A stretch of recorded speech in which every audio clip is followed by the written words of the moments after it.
Un monde sans la justice, c'est la guerre. Un monde gouverné par l'injustice, c'est la galère. Un monde dépourvu de justice, c'est tout sauf la paix. Eh bien, chers amis, le thème de ce jour est la justice. Nous allons l'étudier selon la théorie aristotélicienne.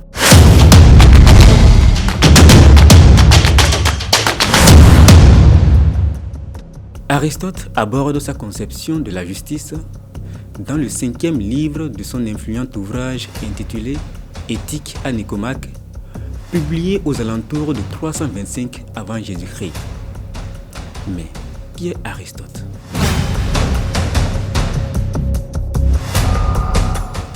Aristote, né en 384 et mort en 322 avant Jésus-Christ, est un philosophe et un polymathe grec de l'Antiquité. Il est l'un des penseurs et de surcroît, il est un auteur intemporel. En abordant le thème ci-dessus, Aristote nous propose 3 points de réflexion. D'abord, il nous donne une conception générale de la justice. Ensuite, nous fait découvrir ses différentes formes. Et enfin, son rapport avec l'équité.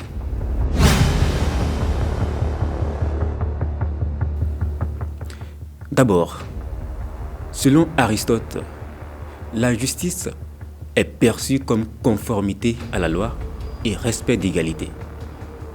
Dans un terme plus simple, si nous respectons les textes de la République et que nous nous y conformons, alors nous sommes justes. En plus, pour Aristote, la justice n'est rien d'autre que l'incarnation parfaite du positif, du bien, voire du bon. C'est pour ainsi dire, d'un côté, que la justice n'est pas la violence, et de l'autre côté, que la justice est la bienveillance. Penser bien de l'autre est déjà faire preuve de justice. Cette manifestation de la justice donne lieu à sa métamorphose, ce qui attire notre attention vers le 2e point de réflexion. Passons à présent à l'identification des 2 formes de justice que nous présente Aristote. On peut citer la justice distributive ou justice géométrique et la justice corrective ou justice arithmétique. Concernant la justice distributive, elle consiste dans la répartition des biens ou des honneurs en fonction du mérite de chaque individu. Elle s'appuie de ce fait sur le principe de la proportionnalité. Par exemple, lors du partage de l'actif et du passif dans une société donnée, chaque associé récupère sa part selon les valeurs de ses apports. Est donc injuste celui qui prend plus de biens qu'il ne mérite, tout comme celui qui prend moins de mal qu'il ne mérite, qu'il le fasse sciemment ou non. Il faut aussi ajouter que l'on peut être injuste envers soi-même en décidant par exemple de se suicider ou de se priver de repas suite à un événement malheureux. De plus, le droit sanctionne certains actes injustes envers soi-même, comme la nullité d'un acte conclu par un mineur n'ayant pas encore tout le discernement requis. Il s'agit d'un acte injuste qui nécessite la protection de la loi. Mais l'application rigoureuse de la justice distributive peut conduire à des formes d'injustice. À titre illustratif, le professeur qui donne à certains de ses élèves un stylo chacun, alors que dans le lot, les uns disposent d'une usine de fabrication de stylos et que les autres ont une difficulté de s'en procurer un au cours de l'année. Cette application de la justice distributive constitue une forme d'injustice à l'égard de ceux qui n'en ont pas du tout. Car ceux qui disposent d'une usine de fabrication de stylos en ont moins besoin que les autres. Et c'est en cela que la justice distributive a besoin de correction. D'où l'intervention de la justice corrective qui est celle qui consiste à maintenir ou à rétablir l'équilibre entre deux ou plusieurs personnes.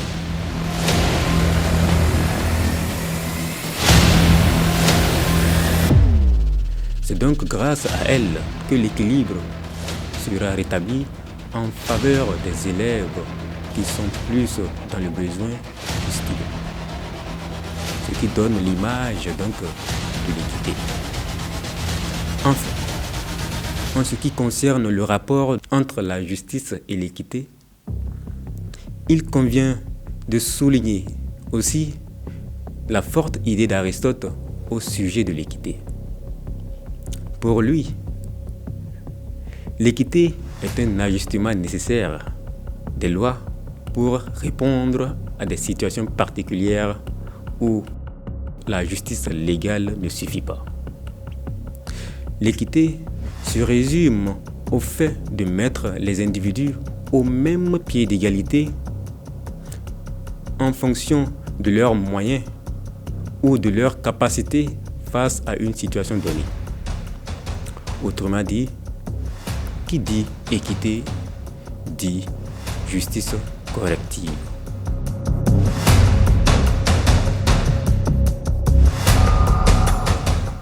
En définitive, Aristote nous enseigne que la justice est une vertu complète qui englobe toutes les autres vertus. Autrement dit, la justice est la matrice de toutes les autres vertus, notamment le courage, la tempérance, la sagesse, la piété. Pour lui, il ne saurait avoir de courage sans la justice.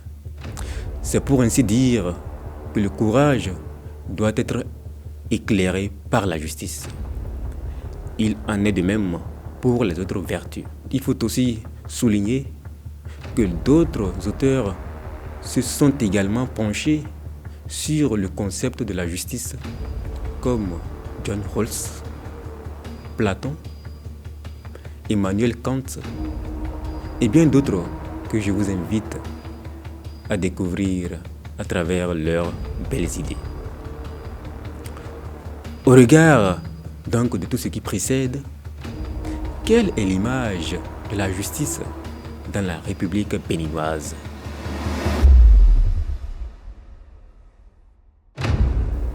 Et bien au Bénin, chaque jour, le Parlement œuvre pour voter des lois qu'il soumet au peuple, qui doit impérativement s'y conformer. Le respect, par exemple, du code de la route et du port de casque sous peine d'amende sont un exemple de manifestation de la justice au sein de la République. Cependant, une question pour vous, chers amis. Aristote, en définissant la justice comme conformité à la loi, est-il en train de soutenir qu'il ne peut y avoir de loi injuste? Auquel cas, le nazisme, prôné et disposé par les lois hitlériennes, ayant conduit aux holocaustes, est-il juste de dire, pour notre part, que la seule conformité à la loi ne peut conduire à la justice et qu'avant tout, il faut convenir avec Victor Hugo qu'avant la loi, il y a la conscience, que pendant la loi, il y a aussi la conscience, et que même après la loi, la conscience est toujours. Et que cette conscience, lorsqu'elle faiblit chez le législateur, c'est le propre. À chacun doit luire. C'est ainsi que je mets fin à cette séquence. Ange Stéphane, je suis étudiant en droit, membre actif du club de culture juridique, en partenariat avec le 100% Coaching Voix. Je vous invite donc à liker et à vous abonner sur notre page pour ne rater de nouvelles séquences. C'est en foi donc de cela que je vous dis à bientôt pour de prochaines séquences.